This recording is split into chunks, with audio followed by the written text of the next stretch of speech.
Hello everyone, my name is Gayatri Gautam Verma from Phoenix Academy, Dombivli. In this video lecture, we will see some important terms and formulas of this chapter Chemical Kinetics. तो अगर आपने ये chapter पढ़ा है chemical kinetics तो आप इस video lecture के थ्रू उसका एक क्विक रिवीजन कर सकते हैं। तो सबसे पहले हम ये देखेंगे कि केमिकल कैनेटिक्स होता क्या है। तो यहाँ पर उसका डेफिनेशन हम देख सकते हैं।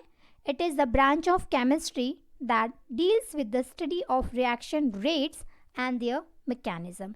यानी कि in simple words अगर कोई reactant है वो convert होता है product में तो वो किस रेट से कन्वर्ट हो रहा है, किस रेट से वो रिएक्शन हो रहा है, उसकी स्टडी करना, उसके मैकेनिज्म की स्टडी करना, ये आता है केमिकल काइनेटिक्स के अंदर। नेक्स्ट पार्ट हम देखेंगे रेट ऑफ रिएक्शन।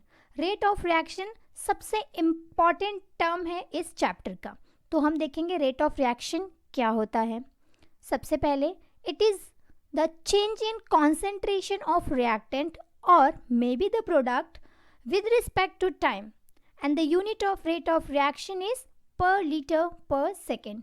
यानी कि यहाँ पे एक एग्जाम्पल दिया हुआ है कि एक रिएक्शन है जिसमें A एंड B दो रिएक्टेंट हैं और उससे C एंड D करके दो प्रोडक्ट आपके फॉर्म हो रहे हैं। तो आप इसका रेट ऑफ रिएक्शन कैसे फाइंड आउट करोगे और कैसे कैलकुलेट करोगे। ओके तो यहाँ हमको चारों सब्सटेंस के यानी रिएक्टेंट के एज वेल एक्स प्रोडक्ट के rate of reaction find out करना है। तो जैसा कि हमें नॉर्मली पता है कि जैसे जैसे रिएक्शन होता जाएगा रिएक्टेंट का कॉन्सेंट्रेशन डिक्रीज होगा, दैट मीन्स वो डिसअपियर होंगे, और वैसे वैसे ही प्रोडक्ट का कॉन्सेंट्रेशन बढ़ता जाएगा, दैट मीन्स वो अपीयर होंगे। तो इसलिए नीचे अपीयर और डिसअपियर वर्ड को यूज़ किया गया है। तो सबसे पहले हम देखेंगे rate of disappearance of A. Okay यानी हम सब्सटेंस ए जो रिएक्टेंट ए है उसका रेट देखेंगे। तो उसको कैसे रिप्रेजेंट किया है, माइनस डी स्क्वायर ब्रैकेट ए डिवाइड बाय डी टी, यानी कि विद रिस्पेक्ट टू टाइम। तो आपको ऐसे ही रिप्रेजेंट करना है, ये इसका वे ऑफ रिप्रेजेंटेशन है। ए यानी कि जो आपका कंपोनेंट है, जो रिएक्टेंट है वो ए, जिसका आप rate of reaction find out करने वाले हो और rate of reactant find out करने वाले हो। तो यहाँ पे आपने माइनस साइन लगाया। माइनस साइन क्यों लगाया है, बिकॉज ये रिएक्टेंट है, जैसे जैसे रिएक्शन होता जाएगा रिएक्टेंट का कॉन्सेंट्रेशन डिक्रीज होता जाएगा, और जो भी आपका सब्सटेंस है चाहे वो रिएक्टेंट हो और चाहे वो प्रोडक्ट हो आपको उसे स्क्वायर ब्रैकेट में लिखना है। तो यहाँ पर माइनस साइन इंडिकेट करता है कि वो रिएक्टेंट है और इन रिएक्शन उसका जो कॉन्सेंट्रेशन है वो डिक्रीज होता जा रहा है। Next rate of disappearance of reactant B. अब बी भी हमें दिख रहा है यहाँ पर कि वो रिएक्टेंट है, तो अगेन इसके आगे माइनस साइन आएगा and then D square bracket में B and with respect to D T same है, बस यहाँ पर इतना सा थोड़ा सा डिफरेंस है कि जो रिएक्टेंट है हम उसके आगे नेगेटिव साइन लगाएंगे बिकॉज जैसे रिएक्शन हो रहा है उसका कॉन्सेंट्रेशन डिक्रीज हो रहा है, बट प्रोडक्ट के आगे जब उसका हम रेट ऑफ रिएक्शन लिखेंगे तो प्लस साइन लगाएंगे। वाई, बिकॉज रिएक्शन में वो अपीयर हो रहे हैं, उनका फॉर्मेशन हो रहा है। तो इस तरह से जो भी प्रोडक्ट है, प्रोडक्ट सी और डी, हम उसका रेट ऑफ रिएक्शन लिख सकते हैं। नेक्स्ट यहाँ पे एक ग्राफ है, बहुत ही सिंपल ग्राफ है। तो with the help of this graph हम ये इजीली देख सकते हैं कि रिएक्टेंट का रिएक्शन में क्या रोल है और प्रोडक्ट का क्या रोल है। दैट मीन्स उनका कॉन्सेंट्रेशन डिक्रीज हो रहा है या इंक्रीज हो रहा है। तो अगर हम एक ग्राफ प्लॉट करेंगे, टाइम ऑन एक्स एक्सिस और कॉन्सेंट्रेशन ऑन वाई एक्सिस, यानी कि time versus concentration of reaction, तो यहाँ पे हम देख सकते हैं जो रिएजेंट है, रिएजेंट मीन्स अपने रिएक्टेंट, तो रिएक्टेंट का जो कर्व है वो डाउन हो रहा है, डिक्रीज हो रहा है। दैट मीन्स जैसे जैसे रिएक्शन हो रहा है रिएक्टेंट का कॉन्सेंट्रेशन डिक्रीज हो रहा है with respect to time. But अगर मैं बात करूँ प्रोडक्ट्स की, तो प्रोडक्ट्स का concentration with respect to time बढ़ता जा रहा है, इंक्रीज हो रहा है। दैट मीन्स रिएक्शन में प्रोडक्ट का फॉर्मेशन हो रहा है बाय कंज्यूमिंग द रिएजेंट और रिएक्टेंट। नेक्स्ट आता है अपना रेट ऑफ रिएक्शन के दो टाइप्स। तो दो टाइप्स हैं रेट ऑफ रिएक्शन के। फर्स्ट है इंस्टेंटेनियस रेट ऑफ रिएक्शन और दूसरा है एवरेज रेट ऑफ रिएक्शन। दोनों में एक स्मॉल डिफरेंस है। लाइक एवरेज रेट में क्या है, एक रिएक्शन है कंप्लीट, कोई भी आप रिएक्शन लाइक इमेजिन कर सकते हो, वो रिएक्शन लास्ट में लाइक एक एवरेजली उसका क्या रेट है वो हम फाइंड आउट करेंगे। But instantaneous rate of reaction में हम पर्टिकुलर एक इंस्टेंट टाइम में उसका रेट फाइंड आउट करेंगे। अगर 1 आवर में कोई रिएक्शन कंप्लीट हो रहा है तो मैं लाइक डायरेक्टली अगर उसको 1 आवर ऑन एन एवरेज उसका रेट फाइंड आउट कर रही हूँ तो वो एवरेज रेट में आएगा। बट मैं ये चेक कर रही हूँ कि हाँ 5 मिनट्स के बाद कितना रिएक्शन हुआ, 10 मिनट्स के बाद कितना रिएक्शन हुआ, मैं at particular instant eight particular time में वो कितना रिएक्शन प्रोसीड हुआ है, उसे हम इंस्टेंटेनियस रेट ऑफ रिएक्शन बोलेंगे। तो पहले हम देखते हैं एवरेज रेट क्या होता है। It is the rate of reaction measured over a long time interval. Average rate like change in concentration with respect to change in time. Okay? तो यहाँ पर डायरेक्टली यानी सिंपल वे में एक लॉन्ग टाइम में एक रिएक्शन अगर 1 our में कंप्लीट हो रहा है तो सिंपली 1 आवर एज अ उसका एवरेज रेट फाइंड आउट करेंगे। और इंस्टेंटेनियस रेट ऑफ रिएक्शन में अगर वही रिएक्शन 1 आवर में कंप्लीट हो रहा है तो मैं पर्टिकुलर इंस्टेंट पे चेक करूँगी 5 मिनट्स पे कितना हुआ, 10 मिनट्स पे कितना हुआ, 12 मिनट्स में कितना हुआ, 30 मिनट्स पे। तो लाइक एक पर्टिकुलर टाइम इंटरवल पे मैं उसको चेक कर रही हूँ, तो इसके लिए उसको इंस्टेंटेनियस रेट ऑफ रिएक्शन बोलेंगे। तो it is the rate of the reaction when the average rate is taken over a particular moment of time. That means instantaneous rate is dx by dt, change in concentration, where dx is small change in concentration and dt is the smallest interval of time। तो यहाँ पे smallest interval है और यहाँ पे large interval है, तो आप एक like difference दोनों के बीच में समझ सकते हो कि क्या difference है। It is expression which relates the rate of reaction with concentration of the reactant। तो हम लोग इसको ग्राफ के थ्रू समझने की कोशिश करते हैं। यहाँ पे ग्राफ है तो लाइक ये सिंपली एक रेट ऑफ एक रिएक्शन का एक कर्व है। लाइक इस रिएक्शन से हम ये देख सकते हैं कि अगर ये रिएक्शन कंप्लीट हो रहा है जो भी है तो यहाँ पे विद रिस्पेक्ट टू T1 पे उसका क्या रेट होगा रिएक्शन का, T2 पे क्या होगा, लाइक ऐसे ही T1 T2 आप कितने भी इंटरवल्स ड्रॉ कर सकते हो एंड दैट पर्टिकुलर इंटरवल पे दैट पर्टिकुलर टाइम पे एक्चुअल रेट क्या होगा उस रिएक्शन का, ये हम इसमें फाइंड आउट कर सकते हैं। इसमें यानी कि इंस्टेंटेनियस रेट ऑफ रिएक्शन में अगर हम लोग को कम्प्लीटली एक ऑन एन एवरेज देखना है तो हम लोग एवरेज रेट कैलकुलेट करेंगे उस रिएक्शन का। तो ये दोनों टर्म बहुत ही इंपॉर्टेंट है, average rate term and instantaneous rate. Next हम देखेंगे रेट लॉ और रेट इक्वेशन। तो ये भी बहुत ही इंपॉर्टेंट टर्म है, मोस्ट ऑफ टाइम एग्जाम में ये क्वेश्चन पूछा जाता है, रेट लॉ लिखने के लिए कहा जाता है यानी कि उसका इक्वेशन लिखने के लिए कहा जाता है। तो पहले हम देखेंगे रेट लॉ क्या है। It is expression which relates the rate of reaction with concentration of reactant. यहाँ पे एक इम्पॉर्टेंट ये है कि यहाँ पर जो भी कॉन्सेंट्रेशन जो भी रिएक्शन का कॉन्सेंट्रेशन है वो किस पर डिपेंड है, सिर्फ रिएक्टेंट पे। तो इस पे आपको थोड़ा सा फोकस करना है, ये चीज़ अपने माइंड में सेट रखनी है कि इसमें प्रोडक्ट इन्वॉल्व नहीं होगा। जब भी हम रेट लॉ या रेट इक्वेशन लिखेंगे या पढ़ेंगे तो इसमें सिर्फ हम कॉन्सेंट्रेशन ऑफ रिएक्टेंट पे फोकस करेंगे, प्रोडक्ट्स पे बिल्कुल नहीं। And the constant of proportionality K is known as the rate constant.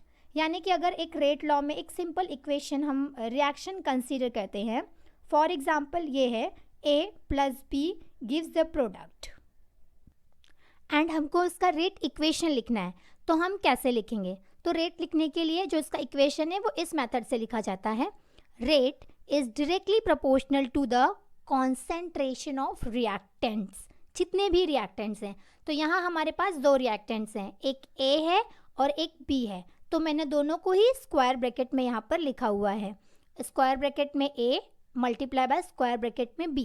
और जो ये M और ये N है ये फैक्टर्स हैं, इस फैक्टर से हम लोग ये फाइंड आउट करते हैं कि ये कौन से ऑर्डर ऑफ रिएक्शन है, मे बी 0 ऑर्डर है कि फर्स्ट ऑर्डर है, ये हम बाद में देखेंगे कि ऑर्डर ऑफ रिएक्शन क्या होता है, बट हम लोग इस तरह से इसको रिप्रेजेंट करते हैं। तो यहाँ हम रेट इक्वेशन कैसे लिखेंगे, रेट इज इक्वल्स टू का साइन क्यों आया, बिकॉज हमने जो प्रोपोर्शनैलिटी साइन है वो हटाया, तो साइन हटने की वजह से इक्वल्स टू का साइन आएगा एंड के कांस्टेंट, एंड देन सेम वही स्क्वायर ब्रैकेट में जो भी आपके रिएक्टेंट्स हैं वो आपको लिखना है, और जो ये के है, के हम लोग रेट कांस्टेंट बोलेंगे बिकॉज ये प्रोपोर्शनलिटी का जो कांस्टेंट है वो है, यानी कि ये रेट कांस्टेंट है। तो इस तरह से हम लोग रेट इक्वेशन लिखते हैं और इसे हम रेट लॉ बोलते हैं, क्योंकि जो रेट इक्वेशन है वो रेट लॉ को फॉलो करता है। तो रेट कांस्टेंट के बारे में हम थोड़ा और पढ़ते हैं कि रेट कांस्टेंट क्या होता है, हम उसको कैसे डिफाइन कर सकते हैं। तो यहाँ पर when the concentration of reactants is unity, then the rate of reaction is known as rate constant. It is also called specific reaction rate. The constant of proportionality K is known as the rate constant. तो बहुत बार exam में पूछा जाता है define the rate constant, तो आपको wordings का ध्यान रखना है कि आपको wordings as it is mention करने हैं, बिकॉज ये एक एक्चुअल डेफिनेशन है रेट कांस्टेंट का। उसके बाद हम देखेंगे molecularity of a reaction and order of a reaction. Most of time जो स्टूडेंट्स होते हैं वो कंफ्यूज हो जाते हैं कि मॉलिक्यूलरिटी क्या होता है एंड ऑर्डर ऑफ रिएक्शन क्या होता है, तो हम दोनों का जो एक्चुअल डिफरेंस है वो भी देखेंगे, और एग्जाम में इस बेसिस पे क्वेश्चंस पूछे जाते हैं। मोस्टली तो क्वेश्चन यही रहता है कि give the difference between the molecularity of reaction and the order of reaction. तो पहले हम देखेंगे molecularity of reaction. The total number of atoms, ions और molecules of the reactants involved in the reaction is termed as its molecularity. It is always in whole number and is never more than 3. It can be 0. यानी कि molecularity of reaction क्या है मैं आपको ऐसे बताती हूँ, just 1 minute। अब यहाँ पर A, आपको स्मॉल a और स्मॉल b दिख रहा होगा, तो जो स्मॉल a है ये स्मॉल b है, लाइक ये रिप्रेजेंट करता है कि जो कैपिटल A है, कैपिटल A कोई रिएक्टेंट है एंड स्मॉल a क्या है कि वो कितने मॉलिक्यूल रिएक्टेंट है, नंबर ऑफ मॉलिक्यूल को रिप्रेजेंट करता है। तो अगर मुझे इसी रिएक्शन का मॉलिक्यूलरिटी निकालना है तो मैं क्या करूँगी, जो स्मॉल a है और जो स्मॉल b है दोनों को ऐड कर दूंगी, तो वो क्या हो जाएगा हमारा number of molecules which are taking part in the reaction. तो ये होगा हमारा molecularity of the reaction. Next order of reaction क्या होता है फिर, द सम ऑफ एक्सपोनेंट यानी कि power of the concentration of reactants in the rate law is termed as order of the reaction। यानी कि क्या, मैं वापस उसी एग्जाम्पल से एक्सप्लेन करती हूँ। जैसे मैंने यहाँ पे बोला small a and small b को अगर आप ऐड करोगे तो आपको मॉलिक्यूलरिटी मिलेगा रिएक्शन का, बट यहाँ पर आप देख सकते हो जो a रेज टू m है and b raise to n है, ये m और n को अगर आप ऐड करोगे, इन पावर्स को आप ऐड करोगे तो आपको मिलेगा ऑर्डर ऑफ रिएक्शन। अगर आपको किसी भी रिएक्शन का ऑर्डर कैलकुलेट करना है तो आप जस्ट m और n ऐसे जो पावर रहेंगे, जो एक्सपोनेंट्स पावर रहेंगे उसको आप ऐड करोगे तो आपको सिंपली पता चल जाएगा वो रिएक्शन का ऑर्डर क्या है। Then it can be 0 also if rate law expression for a reaction is rate like same, जैसे मैंने आपको भी बताया k a raise to x and b raise to y, ये x और y पावर में है, then its order of reaction will be the x plus Y. हमें जस्ट उन दोनों टर्म्स को, उन दोनों पावर्स को ऐड करना है और हम लोग को सिंपली ऑर्डर ऑफ रिएक्शन पता चल जाएगा। Order can not be determined with a given balanced chemical equation, it can B experimentally determined. जो ऑर्डर ऑफ रिएक्शन है वो हम कैलकुलेट नहीं कर सकते, बाय एक्सपेरिमेंट ही जो उसकी वैल्यूज़ हैं वो हमें पता चलती है। तो जैसे मैंने आपको बताया ये बहुत ही सिमिलर कंसेप्ट हो जाता है मॉलिक्यूलरिटी का एंड ऑर्डर ऑफ रिएक्शन का। तो यहाँ पर मैंने कुछ मेजर डिफरेंसेस हैं वो इंक्लूड किया है between the molecularity of reaction and order of reaction. तो जस्ट हम एक बार इसको रीड आउट कर लेते हैं कि दोनों के बीच में मेन डिफरेंस क्या है। तो molecularity is the number of molecules और ions that take part in the rate determining step, means number of molecules कितने रिएक्शन में पार्ट ले रहे हैं, that means that is molecularity. And the order of reaction is the sum of powers, जो हमने अभी rate law में देखा, which the reactants concentration are raised in the rate law equation. यानी कि ये जो मॉलिक्यूलैरिटी है ये आप रिएक्शन के थ्रू भी पता कर सकते हो, रेट लॉ के थ्रू नहीं। और जो ऑर्डर ऑफ रिएक्शन है ये आप रिएक्शन के थ्रू नहीं पता कर सकते। अगर आपको ऑर्डर ऑफ रिएक्शन निकालना है और पता करना है, फाइंड आउट करना है, तो आपको रेट लॉ लगेगा ही लगेगा। रेट लॉ इक्वेशन के बिना आप order of reaction find out नहीं कर सकते हो। फिर मॉलिक्यूलैरिटी में the rate determining step is use to obtain this, and overall reaction के लिए ऑर्डर ऑफ रिएक्शन यूज करते हैं। Always a whole number for molecularity, and for order of reaction number can be 0, can be whole number or can be a fraction. Next difference in molecularity determined by looking at the reaction mechanism. just हम देख सकते हैं कितने molecules हैं reactant side में, reactant के ही। तो just हम जो भी मॉलिक्यूलैरिटी जो भी नंबर्स हैं उसको हम ऐड कर लेंगे और हमें इजीली समझ में आ जाएगा कितने मॉलिक्यूल्स उसमें रिएक्टेंट में और रिएक्शन में पार्ट ले रहे हैं। तो जस्ट हम वैसे भी कैलकुलेट कर सकते हैं। बट इसे कैलकुलेट करने के लिए यानी कि ऑर्डर ऑफ रिएक्शन कैलकुलेट करने के लिए एक्सपेरिमेंट परफॉर्म करना ही पड़ेगा। जैसे कि हमने डेफिनेशन में भी देखा कि जो ऑर्डर ऑफ रिएक्शन है उसे फाइंड आउट करने के लिए एक्सपेरिमेंट परफॉर्म करना इम्पॉर्टेंट है, नेसेसरी है। Next, integrated rate law for zero order reaction. तो जैसे मैंने अभी आपको बताया ऑर्डर ऑफ रिएक्शन कैसे फाइंड आउट करते हैं, लाइक जो भी रेट लॉ जो भी रेट इक्वेशन है उसमें जो रेज टू द पावर रहता है हम उसको ऐड करते हैं, देन हमें मालूम पड़ता है वो कौन सा ऑर्डर ऑफ रिएक्शन है। तो मे बी कोई भी अगर रिएक्शन है तो वो ज़ीरो ऑर्डर भी हो सकता है, फर्स्ट ऑर्डर भी हो सकता है, सेकेंड ऑर्डर रिएक्शन भी हो सकता है, may be pseudo first order reaction हो सकता है। तो क्या ये सब ऑर्डर ऑफ रिएक्शन क्या है हम उसको देखेंगे, उसके फॉर्मूलेज क्या हैं, उसको कैसे इंटीग्रेट किया जा सकता है, उसका हाफ लाइफ क्या है, ये सब हम लोग वन बाय वन देखेंगे। तो पहले हम स्टार्ट करते हैं ज़ीरो ऑर्डर ऑफ रिएक्शन से। तो लाइक यहाँ पे बोला क्या, जस्ट कंसिडर अ रिएक्शन कि एक रिएक्टेंट से प्रोडक्ट बन रहा है, तो हम उसका रेट लॉ कैसे लिखेंगे, उसको कैसे रिप्रेजेंट करेंगे, dx/dt is equals to K R, R means reactant, raise to the power zero. यहाँ पे ज़ीरो क्यों लिखा है, बिकॉज हम लोग जो इंटीग्रेशन कर रहे हैं रेट लॉ का वो ज़ीरो ऑर्डर रिएक्शन के लिए कर रहे हैं। तो ज़ीरो ऑर्डर रिएक्शन मतलब क्या होगा कि उसके एक्सपोनेंट में उसके पावर में ज़ीरो हो, तभी वो रिएक्शन ज़ीरो ऑर्डर होगा। इसलिए मैंने यहाँ पर ज़ीरो लिखा। जब उसका हम रिएक्शन जब हम लोग उसका इंटीग्रेशन करेंगे देन हमें ऐसा इक्वेशन मिलेगा, k is equals to r0 minus r and then divide by t. Okay, तो ये हो गया k फॉर, यानी कि k मीन्स रेट कांस्टेंट, तो rate constant for zero order reaction. तो if we plot a graph between concentration और r versus time t, the graph is a straight line with slope equal to negative of rate constant, negative sign है, and intercept is equal to r। तो इस graph से मैं आपको बताऊंगी zero order reaction का भी एंड फर्स्ट ऑर्डर रिएक्शन दोनों ही साथ में। तो ये जो ग्राफ है ये प्लॉट किया गया है time versus concentration of reactant, only reactant है, यहाँ पर प्रोडक्ट नहीं आएगा।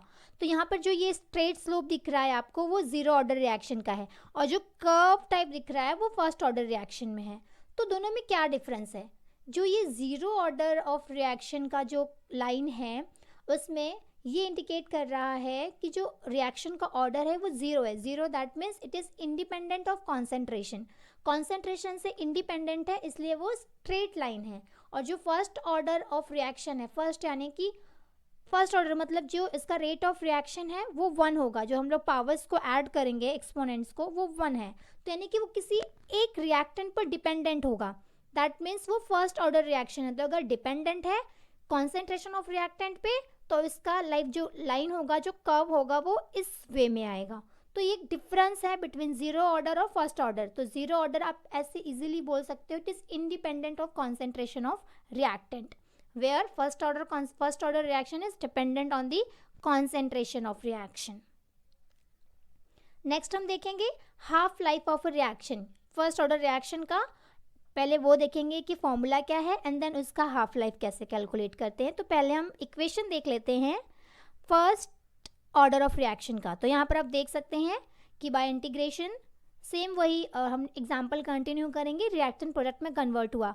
तो इस तरह से हमें ये फर्स्ट ऑर्डर रिएक्शन का इक्वेशन मिला, rate constant k is equals to 2.303 divide by T log to the base 10 R0 divide by R और RT भी बोल सकते हैं हम उसको।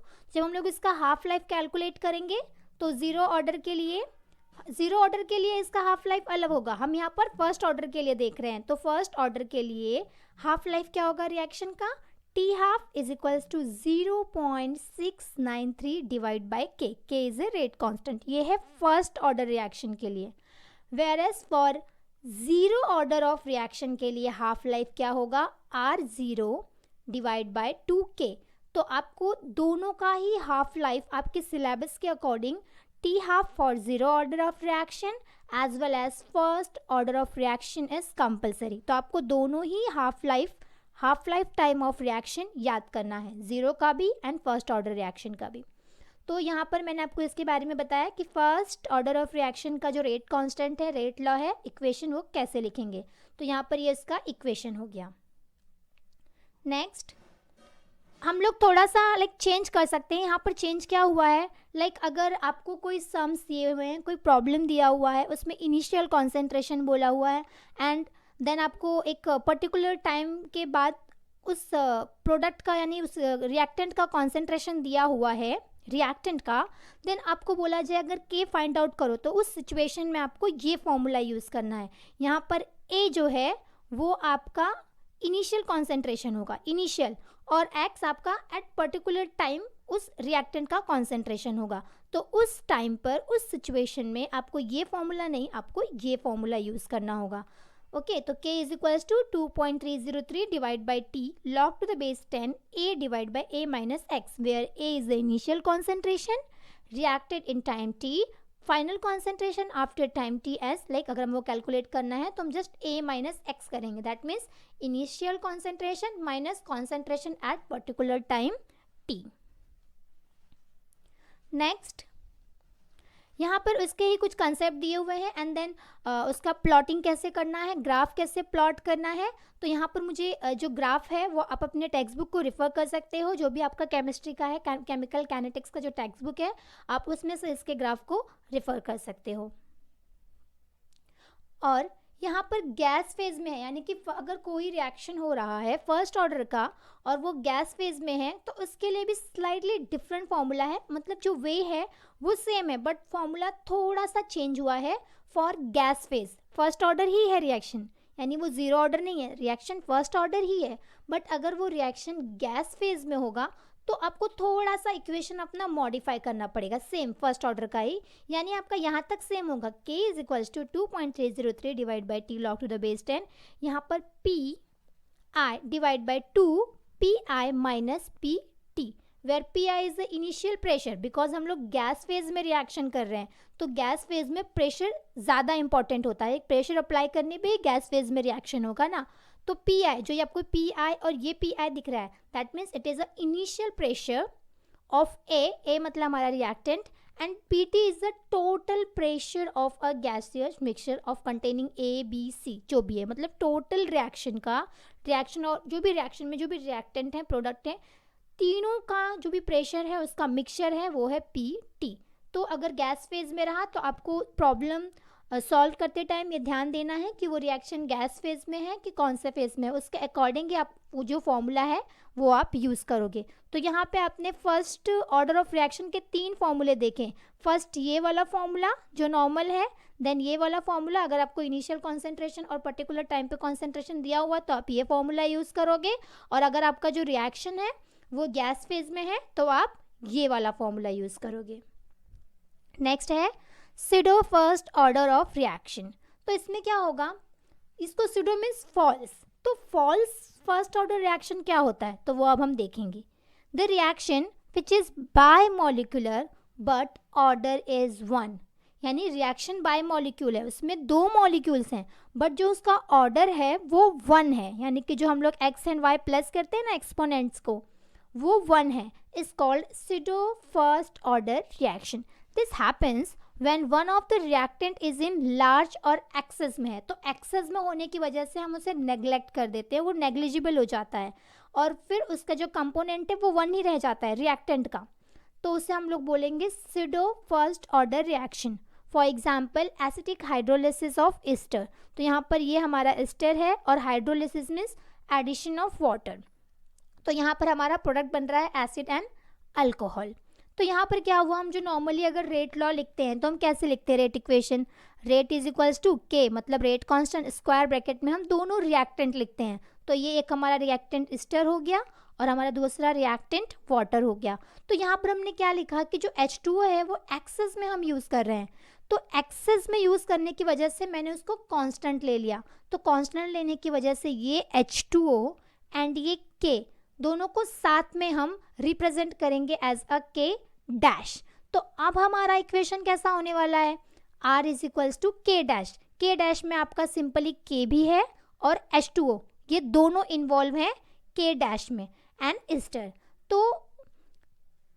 तो यहाँ पर हम लोग जो सुडो फर्स्ट ऑर्डर रिएक्शन लिख रहे हैं, तो इसमें ये हम लोग कंक्लूड कर सकते हैं कि यहाँ अब एक ही बचा है, ईस्टर बचा है। तो ईस्टर के ऊपर अगर कुछ यहाँ पर पावर मेंशन नहीं किया हुआ है, दैट मीन्स वहाँ पर 1 है, that means rate of reaction क्या होगा, सॉरी ऑर्डर ऑफ रिएक्शन क्या होगा, फर्स्ट ऑर्डर ऑफ रिएक्शन। यानी कि इसमें थे तो 2 molecules, may be bimolecular reaction था, बट एक एक्सेस में होने की वजह से हम उसको कांस्टेंट ले लिए। लास्ट में हमारे पास एक ही रिएक्टेंट कंपोनेंट बचा, तो इसके लिए वो first order of reaction follow करने लगा। लाइक ऐसा अपीयर हो रहा है कि वो फर्स्ट ऑर्डर फॉलो कर रहा है। तो लाइक जैसे हम अजम्पशन के बेस पे इसे बोल रहे हैं, तो इसके लिए हम इसको बोलेंगे pseudo first order reaction. Next, activation energy क्या होता है। तो एक्टिवेशन एनर्जी एक्चुअली बहुत ही इंपॉर्टेंट टर्म है, ये मुझे स्टार्टिंग में ही लेना चाहिए था लेक्चर में, बट लाइक इन बिटवीन आया है आपके सिलेबस में, इसलिए मैं इसको यहाँ पर ही इंक्लूड कर रही हूँ। तो एक्टिवेशन एनर्जी हम इसको रिप्रेजेंट करते हैं capital E and small a से। तो ये आपको अच्छी तरीके से ध्यान में रखना, ये बहुत ही इंपॉर्टेंट कंसेप्ट है activation energy, because activation energy का जो ये वर्ड है, जो टर्म है, इसी टर्म को अरेनियस इक्वेशन में भी इंक्लूड किया गया है।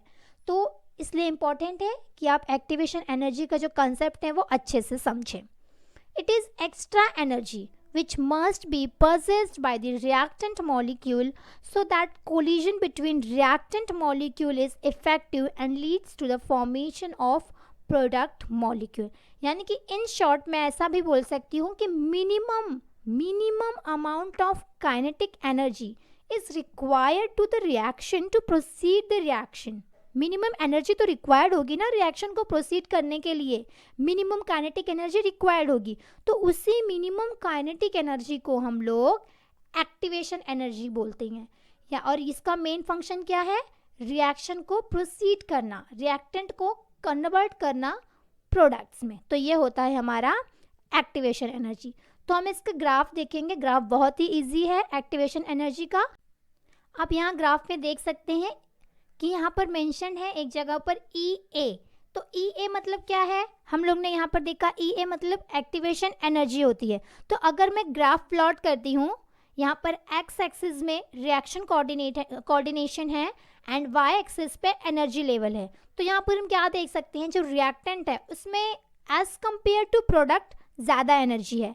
तो रिएक्टेंट की एनर्जी ज़्यादा है एंड देन वो ट्रांजिशन स्टेट में जाता है, intermediate, and then product form करता है, एक स्टेबल प्रोडक्ट। तो यहाँ पर हम देख सकते हैं अगर रिएक्टेंट अपने एनर्जी लेवल से अपसाइड जा रहा है, मतलब कि हमने उसमें मे बी कोई एक्सटर्नल सोर्स, हीट, कैटलिस्ट कुछ भी उसमें अप्लाई किया है उस रिएक्शन में, तो उसकी वजह से, एक्सटर्नल सोर्स की वजह से या फिर रिएक्टेंट्स में जो आपस में कोलिजन्स होते हैं उसकी वजह से उसकी जो एनर्जी होती है वो बढ़ जाती है, इंक्रीज हो जाती है, और उसी एनर्जी की वजह से रिएक्शन कंप्लीट होता है।